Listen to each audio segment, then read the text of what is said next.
നിങ്ങളുടെ favourite shows ഇനി ഒരിക്കലും മിസ്സാവില്ല. ഇപ്പോൾ C5 കാണും നിങ്ങളുടെ ഫേവറേറ്റ് ഷോ തികച്ചും സൗജന്യമായി. ഏറ്റവും കൂടുതൽ സ്നേഹിച്ചിരുന്നവർ പോലും ഇപ്പൊ എന്നെ വഞ്ചിച്ചിരിക്കുക. ഞാൻ ആദ്യം കരുതിയത് ഭർത്താവ് മാത്രമേ ചതിച്ചുള്ളൂന്നാ. ഇപ്പോഴാ സ്നേഹം നടിച്ചു കൂടെ നിന്നവരുടെയും യഥാർത്ഥ മുഖം തിരിച്ചറിയുന്നേ. എനിക്ക് ആരും വേണ്ട, എനിക്ക് ഞാൻ മാത്രം മതി. ഞാനല്ലാതെ മറ്റാരോ കൂടി നിന്നെ വേദനിപ്പിച്ചല്ലോ? ഐശ്വര്യാണോ? അവളുടെ സ്വഭാവം പണ്ടേ അറിയില്ല നിനക്ക്?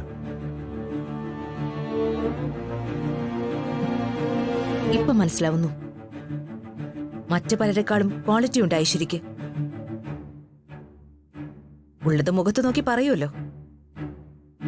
മുഖത്ത് ചിരിച്ചിട്ട് അകത്ത് ചതിക്കില്ലല്ലോ.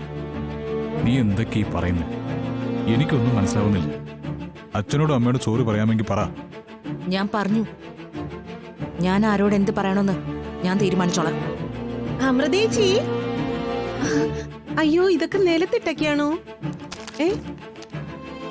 ജയന്തി ആരാ ഇങ്ങോട്ട് വിളിച്ചേ? ഇത് ഞങ്ങളുടെ ബെഡ്റൂമാ. ജയന്തി പുറത്തു പോയേ.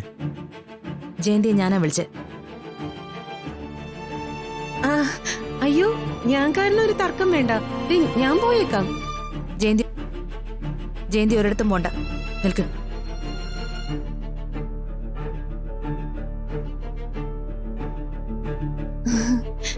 സത്യം പറഞ്ഞാലേ എനിക്ക് ചേച്ചിയെ കാണുമ്പോ പാവം തോന്നുക. എന്നോടങ്ങനെ ആരും സഹതാപം കാണിക്കണ്ട. പക്ഷെ ഞാൻ സഹതപിക്കും. ഞാൻ എങ്ങനെയാ?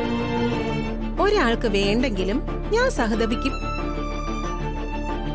അല്ല, ഇപ്പൊ തന്നെ ചേച്ചി വിളിച്ചിട്ടല്ല ഞാൻ ഈ മുറിയിലേക്ക് വന്നത്. പക്ഷെ ചേച്ചി പറഞ്ഞില്ലേ ചേച്ചി വിളിച്ചിട്ടാ ഞാൻ വന്നതെന്ന്. അത് കേട്ടപ്പോഴേ എന്റെ കണ്ണ് നിറഞ്ഞു പോയി. ഞാൻ പോയേക്കാന്ന് പറഞ്ഞപ്പോ ജയന്തി ഒരിടത്തും പോണ്ട, നിക്കെന്ന് പറഞ്ഞില്ലേ? എന്തൊരു ഡയലോഗാ! മാസ് ഡയലോഗായിരുന്നു. കണ്ടോ കണ്ടോ, അത് കേട്ട് രോമാഞ്ചി ഇതുവരെ മാറിയിട്ടില്ല.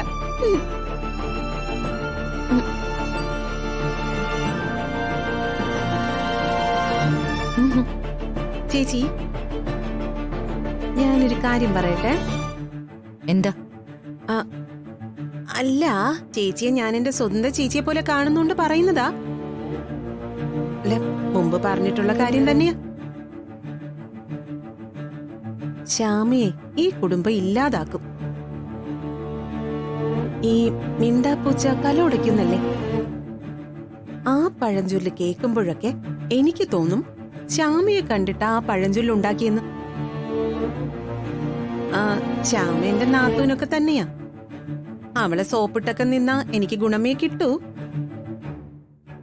പക്ഷെ അങ്ങനെ കിട്ടുന്ന ഗുണം എനിക്ക് വേണ്ട ചേച്ചി.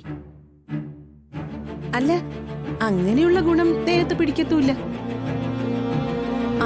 മുമ്പ് അവള് വീട്ടിൽ വെച്ച ഒരു കാര്യം പറയായിരുന്നു. ഏതെങ്കിലും പൂത്ത കാശുകാരനെ കല്യാണം ചെയ്ത് അവള് രക്ഷപ്പെടുമെന്ന്. എന്തായാലും അവള് വിചാരിച്ച കാര്യം നടത്തിയെടുത്തു. ഒരു കാര്യം, ഐശ്വര്യയും അമൃതേച്ചിയും അവളങ്ങ് ഒതുക്കും. കാരണം അവള് വാഴുന്നിടത്തേ വേറെ ആരെയും വാഴാൻ സമ്മതിക്കില്ല.